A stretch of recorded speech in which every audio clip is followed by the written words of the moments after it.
इस सेशन में हम जानकारी लेंगे मॉडिफाई पैनल में दी गई एक बहुत ही इंपॉर्टेंट कमांड के बारे में जिसका नाम है फिलेट और चैम्फर। सबसे पहले हम बात करेंगे फिलेट के बारे में। हमारे पास यदि यहाँ देखें आपके पास एक फिलेट एग्जाम्पल अवेलेबल हो गया है। अगर आप रेड लाइन को देखें तो ये दो कोनों को आपस में जोड़ रही है राउंडेड एज के रूप में। इसका अर्थ ये है कि फिलेट से आप राउंडेड एज आसानी से बना सकते हैं। यहाँ एग्जाम्पल में दिया गया है पहला और दूसरा पॉइंट, उन दोनों को आपस में जोड़ा गया है राउंडेड एज के साथ। तो आप आसानी से यदि राउंडेड एज बनाना चाहते हैं तो आप फिलेट का प्रयोग कर सकते हैं। इसके लिए हमें फिलेट में रेडियस देना होता है, जिस रेडियस के आधार पर ही राउंडनेस तय की जाती है, अर्थात जो गोल घुमाव है वो तय किया जाता है। आइए सबसे पहले प्रैक्टिकल रूप में देखते हैं फिलेट को। लेकिन फिलेट से पहले हम चैम्फर की बात भी करते हैं, क्योंकि चैम्फर कमांड बिल्कुल फिलेट जैसा ही है, थोड़े से फर्क के साथ। अब यदि यहाँ देखें तो यहाँ पे राउंडेड एज नहीं है, यहाँ डिस्टेंस और एंगल के आधार पर आपके पास जो साइड दी गई है उसे बेवल किया गया है, अर्थात लाइन के साथ उसे जोड़ा गया है।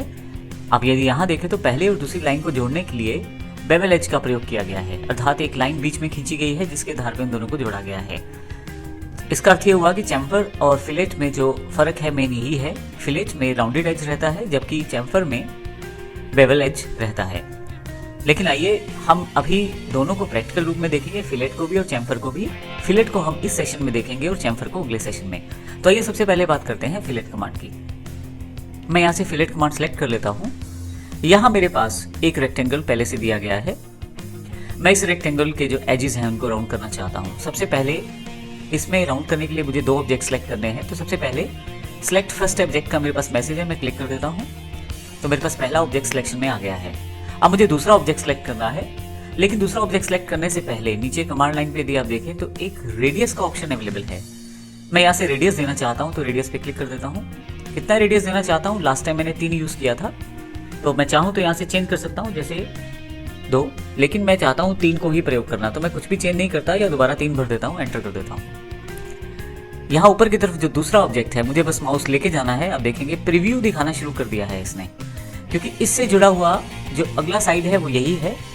और 3 का जो रेडियस दिया गया है, अगर मैं इसको क्लिक कर दूं तो इसने 3 रेडियस के साथ दोनों कॉर्नर्स को राउंडेड एज में कन्वर्ट कर दिया है। तो इस तरह से आप आसानी से किसी भी रेक्टेंगुलर या किसी भी लाइंस को राउंडेड एज दे सकते हैं दूसरी लाइन के साथ। आइए हम यहाँ पे देखते हैं इसी एग्जाम्पल को दोबारा। मैं यहाँ से फिर से फिलेट सेलेक्ट कर लेता हूँ। यहाँ पे अब की बार ये एज एंटर कर देता हूँ, साथ ही रेडियस सेलेक्ट कर लेता हूँ। रेडियस 3 है तो मैं यहाँ पे चेंज नहीं करता, 3 ही रहने देता हूँ। आप चेंज भी कर सकते हैं। दूसरा एज सेलेक्ट करता हूँ तो आप देखेंगे दोनों एज में इकट्ठे कर दिए गए हैं और राउंडेड एज दे दिया गया है। फिर से फिलेट कमांड का प्रयोग करता हूँ। यहाँ से मैं पहला ऑब्जेक्ट, यहाँ से रेडियस चेंज कर लेता हूँ। यहाँ से मैं अब रेडियस चेंज करने के लिए क्लिक कर लेता हूँ। यहाँ से 3 के बजाय मैं रेडियस यहाँ से 4 कर देता हूँ। दूसरा ऑब्जेक्ट सेलेक्ट करता हूँ तो आप देखेंगे यहाँ पे 4 रेडियस के साथ इसको राउंडेड एज दिया गया है। एक लास्ट एग्जांपल हम यहाँ पे इस कॉर्नर के साथ भी ले लेते हैं। एंटर, रेडियस एंटर कर देता हूँ और अब की बार मैं यहाँ पे 10 का रेडियस देने की कोशिश करता हूँ। ये लीजिए और यहाँ क्लिक कर देता हूँ। अब मेरे पास जो रेक्टेंगल है अलग अलग रेडियस की वजह से अलग अलग राउंडेड एज में कन्वर्ट हो गया है। तो इस तरह से मैं आसानी से फिलेट का प्रयोग करते हुए एजेस को राउंडेड एज बना सकता हूँ। लेकिन अभी हम और एग्जांपल देखेंगे जिसमें हम देखेंगे कि किस प्रकार ऐसी लाइंस जो एक्स्ट्रा हैं उनके साथ भी आप राउंडेड एज बना सकते हो। जैसे मेरे पास यहाँ एग्जांपल दिया गया है। मैं यहाँ पे फिलेट सेलेक्ट करता हूँ, पहला ऑब्जेक्ट, एंटर, या सेलेक्ट कर लें आप उसको। मैं यहाँ से रेडियस डिफाइन कर देता हूँ। आपकी बार रेडियस 3 ही है, एंटर कर देता हूँ रेडियस को और दूसरा ऑब्जेक्ट सेलेक्ट करता हूँ। आप देखेंगे जहां पे ये दोनों मिलते हैं वहीं से राउंडेड एज दे दिया गया है। फिलेट में एक बड़ी अच्छी बात यह है कि यदि आपके एजेस मिलते भी नहीं हैं तो भी आप उनको फिलेट में कन्वर्ट कर सकते हैं, राउंडेड एजेस में कन्वर्ट कर सकते हैं। जैसे हमारे पास यहाँ पे एग्जांपल अवेलेबल है। मेरे पास एक लाइन ऊपर की तरफ है और दूसरी लाइन नीचे की तरफ, लेकिन दोनों लाइनें आपस में मिलती नहीं हैं। लेकिन यहाँ पे मैं इन दोनों को फिर से रेडियस में कन्वर्ट कर सकता हूँ और राउंडेड एज बना, लेकिन यहाँ पे मैं इन दोनों को फिर से राउंडेड एज में कन्वर्ट कर सकता हूँ। अब यहाँ इसके लिए मैं फिर से फिलेट कमांड ले लेता हूँ। पहला ऑब्जेक्ट सेलेक्ट कर लेता हूँ, एंटर। रेडियस अगर आप चेंज करना चाहते हैं तो चेंज कर सकते हैं, मैं चेंज नहीं करना चाहता तो लास्ट टाइम वाले जो वैल्यू है मैं उसी का यूज़ करना चाहता हूँ। जैसे ही आप माउस को दूसरे लाइन पे लेकर जाते हैं तो आप देखेंगे कि लाइनें दोनों टच नहीं है, फिर भी दोनों को आपस में राउंडेड एज में कन्वर्ट कर दिया गया है। क्लिक करते ही ये फाइनलाइज हो जाता है और दोनों तरफ लाइनों को मिला के राउंडेड एज दे दिया जाता है।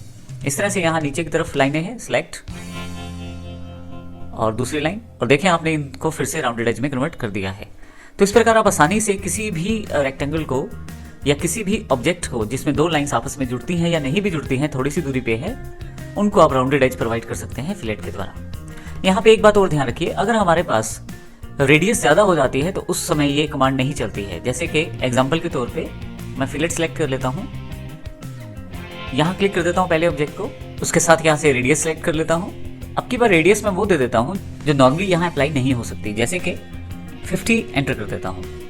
दूसरा ऑब्जेक्ट को सिलेक्ट करता हूँ तो यहाँ पे यदि आप देखें तो प्रीव्यू नहीं है, एक स्टॉप आइकॉन जैसा छोटा सा इमेज साथ में है आपके कर्सर के साथ, जिसमें लिखा गया है fillet radius is too large, अर्थात जो फिलेट का रेडियस है जिसमें आप कन्वर्ट करना चाहते हैं वो यहाँ पे अप्लाई करना पॉसिबल नहीं है। तो ऐसे केसेस में यदि रेडियस आपका बहुत ज़्यादा हो जाता है जो यहाँ पे अप्लाई नहीं किया जा सकता, तो उस समय आप इसको फिलेट में कन्वर्ट नहीं कर पाएंगे। अब यहाँ पे मैं इसे एस्केप कर देता हूँ और कमांड को कैंसिल कर देता हूँ। तो इस तरह से आप आसानी से फिलेट का प्रयोग करते हुए राउंडेड एजेस बना सकते हैं। इसके अतिरिक्त हमारे पास एक कमांड यहाँ पे और अवेलेबल है। फिलेट में हम चाहें तो रिवर्स प्रोसेस भी ले सकते हैं, अर्थात यदि राउंडेड एजेस हैं तो इनको बिल्कुल स्पार्ट या वापस सिंपल एजेस में कन्वर्ट किया जा सकता है। इसके लिए हम फिर से फिलेट का प्रयोग करेंगे, पहला एज सेलेक्ट करेंगे, रेडियस पे सिलेक्शन करेंगे। अब की बार मैं यहाँ 0 रेडियस ले लेता हूँ, एंटर कर देता हूँ, दूसरा एज सेलेक्ट करता हूँ, क्लिक कर देता हूँ। आप देखेंगे जो राउंडेड एज था वो फिर से सिंपल एज में कन्वर्ट हो गया है। तो इस तरह से ना केवल आप सिंपल एजेस को राउंडेड एज में कन्वर्ट कर सकते हैं, बल्कि जो राउंडेड एज है उसको सिंपल एज में भी कन्वर्ट कर सकते हैं। आइए एक एग्जांपल इसको दोबारा से देख लेते हैं। फिलेट सेलेक्ट किया मैंने, सबसे पहले पहला ऑब्जेक्ट रेडियस मैंने 0 पहले से सिलेक्टेड है तो 0 ही ले लेता हूँ, और दूसरा ऑब्जेक्ट। अब देखिए आप कितनी आसानी से मैंने इस राउंडेड एज को सिंपल एज में कन्वर्ट कर दिया है। तो इस तरह से हम आसानी से फिलेट का प्रयोग करते हुए सिंपल एज को राउंडेड में और राउंडेड को फिर से वापस सिंपल एज में कन्वर्ट कर सकते हैं। नेक्स्ट सेशन में देखेंगे किस प्रकार चैम्फर कमांड का प्रयोग किया जा सकता है। चैम्फर कमांड के लगभग ऑप्शन हमारे फिलेट जैसे ही हैं, लेकिन कुछ बदलाव के साथ। तो आइए नेक्स्ट सेशन में हम देखते हैं किस प्रकार हम चैम्फर का प्रयोग कर सकते हैं। धन्यवाद।